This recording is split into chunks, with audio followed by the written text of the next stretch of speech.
Whoa, what's up, guys? Welcome sa aking channel. Hey. Hi, Bree. Bree. Bree. Say hi. Bree. Mag-hi ka. Mag-hi ka sa vlog ni Kuya. Hi, Ma.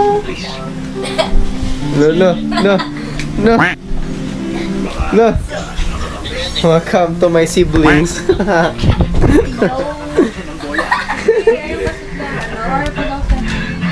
Bruh. So today, maglilinis kami ng motor. Tara na, let's go.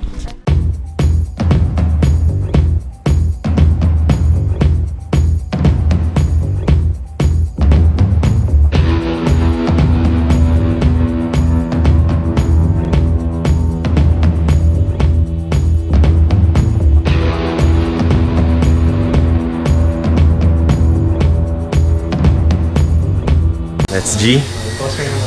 Let's go!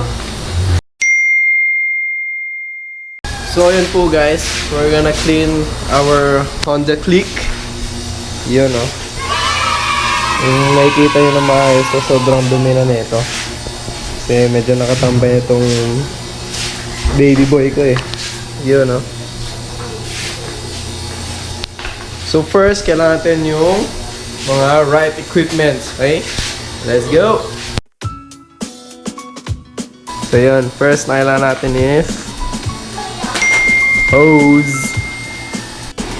Next is dalawang planggana or bucket for dirty water and clean water. Sabon and towel. Hey.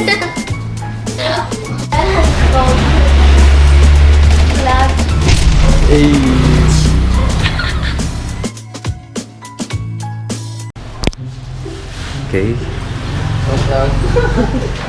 Lipat lang pala natin. Tayo sa maluwag na space.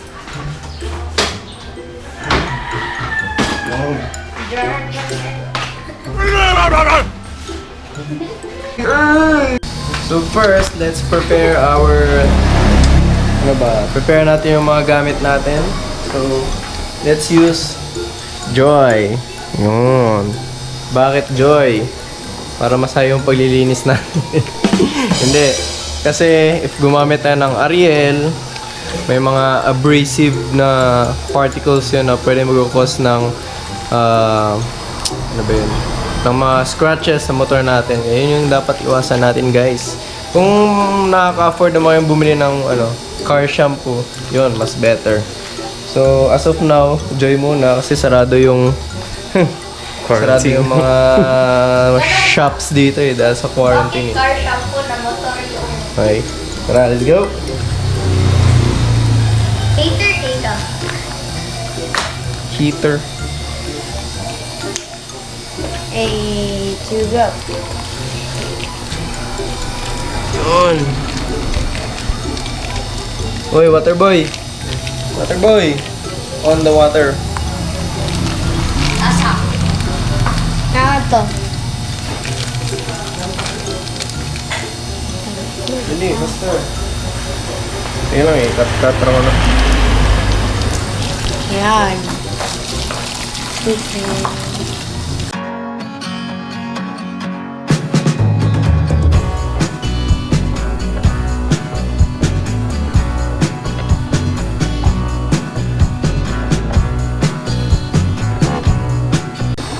Oh, yung washing machine.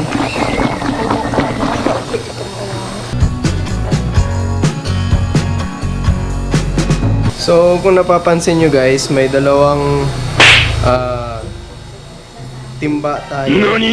Kasi, itong isa, ito to para sa dirty water. Okay? Ito naman, yung sabon natin. So, ba't dalawa? Kasi pag sa isang timbala natin ilalagay yung ano yun? Yan. Yung pamunas natin. syempre, yung mga dumi na nasa ilalim ng motor natin, magkukos yun ng mga scratches sa ating motor. Pag hindi natin na banlawan na maayos sa dirty water. Okay? So, yun. Okay? So, first, bago natin sabunan, syempre, i-rinse muna natin yung motor natin para matanggal yung mga loose dirt natin dyan, yung mga madali lang matanggal. Okay? So, kung may power washer kayo, mas mabuti. Pero kung wala, hose lang muna. Diba? Yun. So, let's go!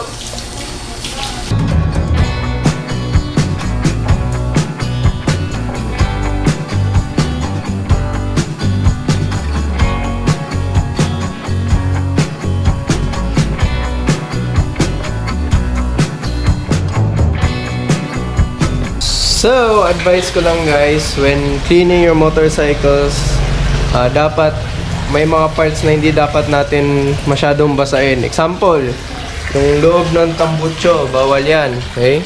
Siyempre, masisira yan. Tapos, next is yung air filter. Ito. Huwag natin masyadong basahin kasi pag tumagal, nagiging magko-cold start siya. Okay? Matagal siya andar. And lastly, ito, dito. Yan, sa loob ng makina, ako nung nakikita nyo, huwag nyo lang masyadong idiin kung naka-power washer kayo. Bakit? Kasi may part dyan na pwedeng mag-cause ng dragging issues sa motor nyo. Okay, so huwag nyo masyadong idiin. Layon yung konti, mga ganyan. Okay na yung ganyan. Okay?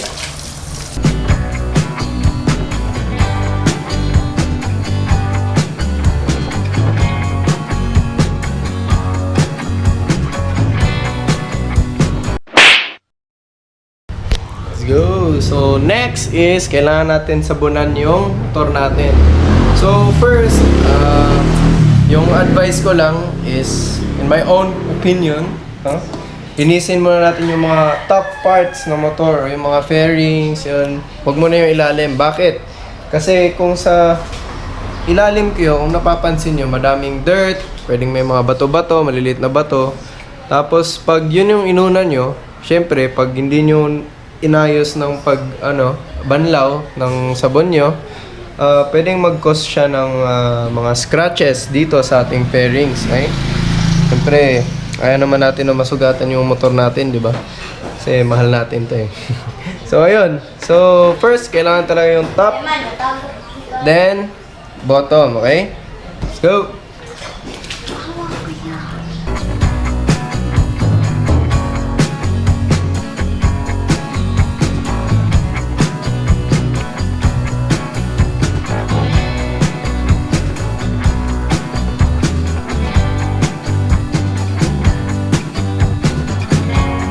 So yun guys, huwag po natin kalimutan linisan yung mga singit-singit na parts dito sa para 100% malinis siya, di ba?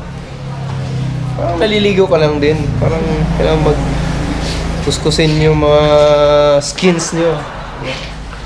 Iwas COVID din to.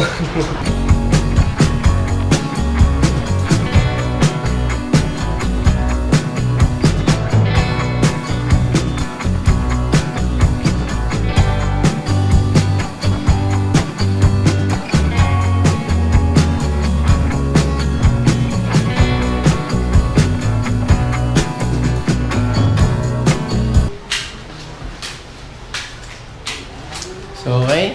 Next is yung mga bottom parts naman yung linisan natin. So, make sure na nabanlawan yung sabon natin, ha? I mean yung pamunas natin, ha? Para at least sure na malinis talaga. Okay? Let's go!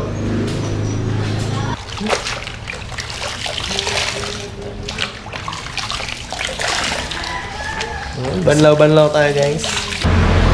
Kung napapansin nyo na masyadong madumi na yung sabon natin, banlawan natin dito. Ayun, Yung.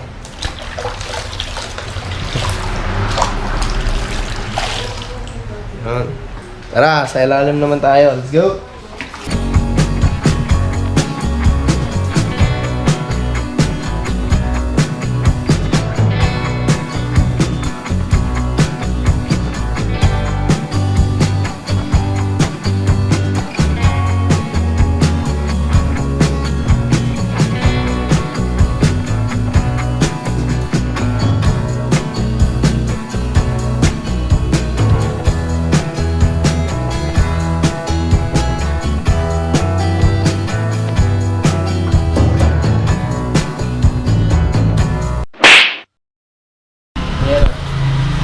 So, the next step is, ayun, i-rinse na natin yung mga sabon ulit and make sure na walang maiwan na sabon para di rin sila mag-leave ng mga white spots. Okay, yung sinabi namin sa unang vlog na ayaw natin na magka-white spots kasi pangit din yun sa motor natin. Okay? Di? Let's go!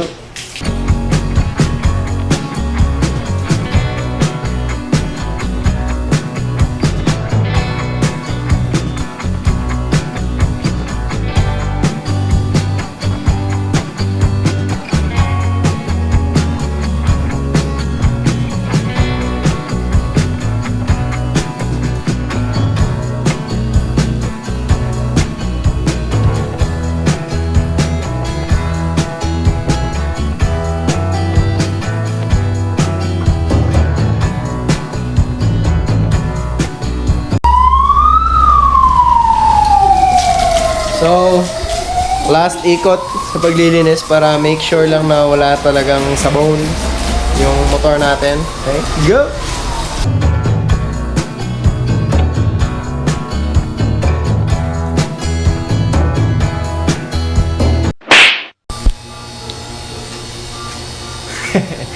So, next is, syempre, dry na natin yung motor natin. If kung may budget kayo, bili kayo ng chamois na towel, okay? Kasi mas mabilis to mag-absorb ng tubig and piga-piga lang and trapo-trapo, piga-piga, okay na yun. Tapos, dala din ka ng extrang dry towel. Prefer ko na yung mga microfiber na towel para hindi siya mag-cause ng mga gas-gas din sa motor natin, okay? Let's go! No.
So, tingnan natin kung kaano ka-pogi yung motor natin ngayon.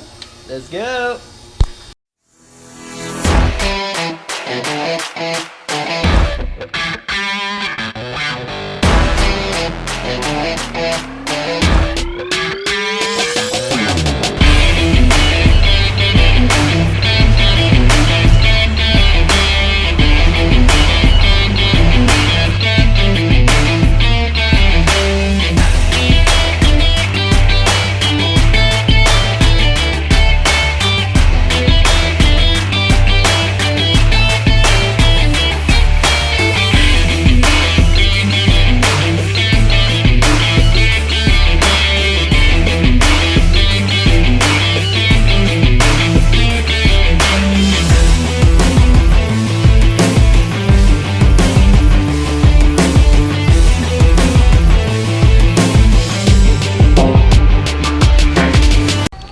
So, hanggang dito na lang lamang po.